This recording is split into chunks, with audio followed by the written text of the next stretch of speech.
Di video kali ini, gue akan mengajarkan bagaimana cara gue bisa mendapatkan untung 90% di Bitcoin. Tapi setelah yang satu ini.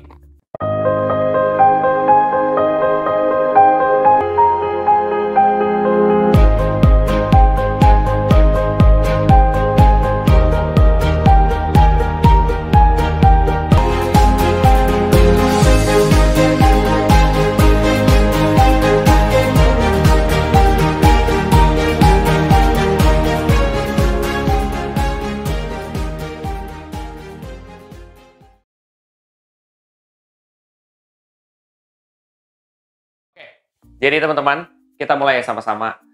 Pertama, itu cara gue adalah investasi bukan trading.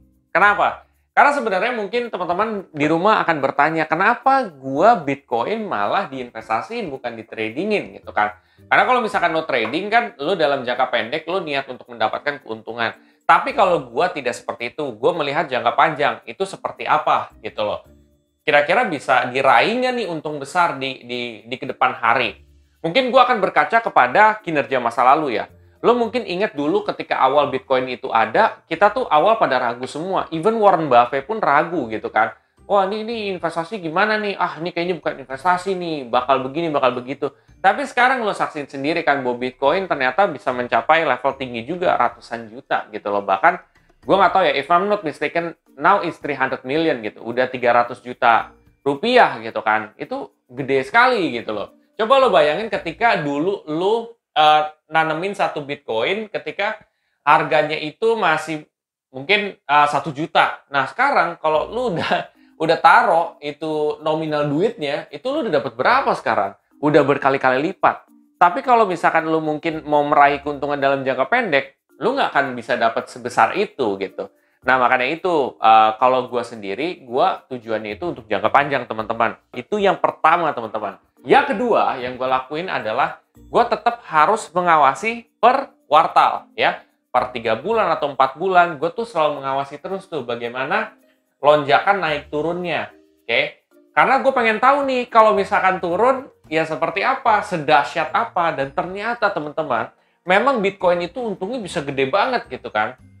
Tetapi kalau lagi turun dahsyat juga, bahkan lebih dahsyat daripada saham ya, berdasarkan yang gue teliti juga. Nah mungkin teman-teman di rumah sekarang bertanya, loh kok kenapa sih gitu loh. Portofolio gue cuma 190.000 sekarang, yaitu awalnya gue taruh 100.000. Dalam beberapa bulan terakhir gue invest di Bitcoin. Kenapa? Karena sebenarnya gue pengen tahu dulu gitu. Kira-kira nih gimana sih progresnya, naik turunnya seperti apa sih? Dan ketika gua sudah yakin udah bagus, gua akan top up lebih banyak lagi. Dan itu yang gua rencanakan di ke depan hari juga gua akan top up-nya lebih banyak teman-teman. Karena gua udah mulai tahu nih pattern-nya seperti apa.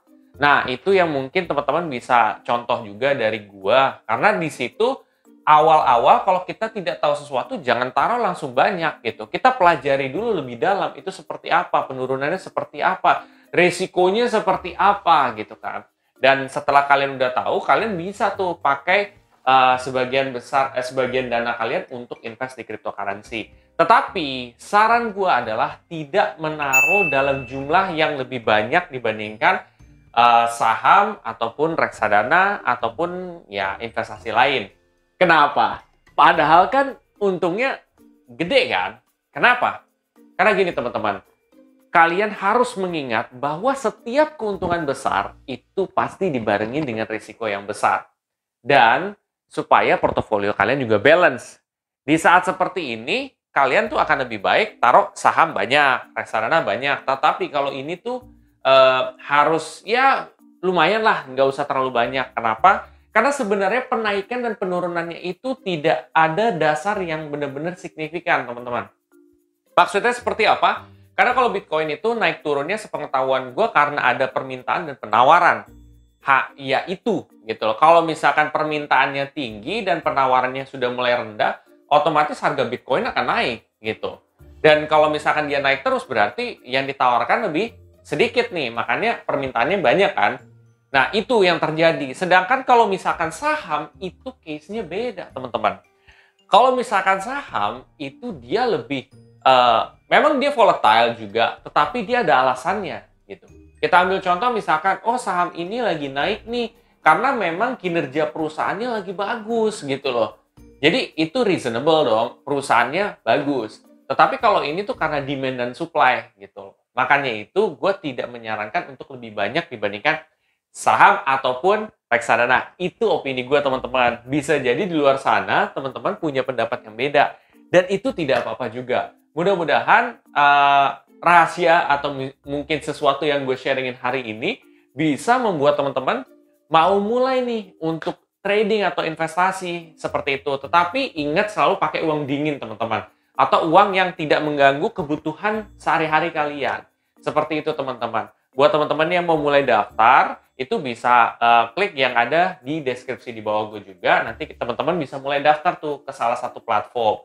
Tetapi ini optional ya teman-teman, tidak harus kalian lakukan untuk, oh daftar di platform ini. Sebenarnya di platform lain juga tidak apa-apa. Balik lagi, platform itu adalah kendaraan. Jadi tidak harus kalian platformnya itu. Bisa jadi platform lain. Nggak apa-apa teman-teman. Mudah-mudahan ini ngebantu teman-teman untuk bisa berhasil di kedepan hari. Kalau misalkan teman-teman merasa video ini sangat bermanfaat, kalian bisa share aja ke teman-teman kalian yang lain. Dan jangan lupa untuk subscribe, like, dan komen di video gue. Sampai jumpa di video gue selanjutnya. Terima kasih.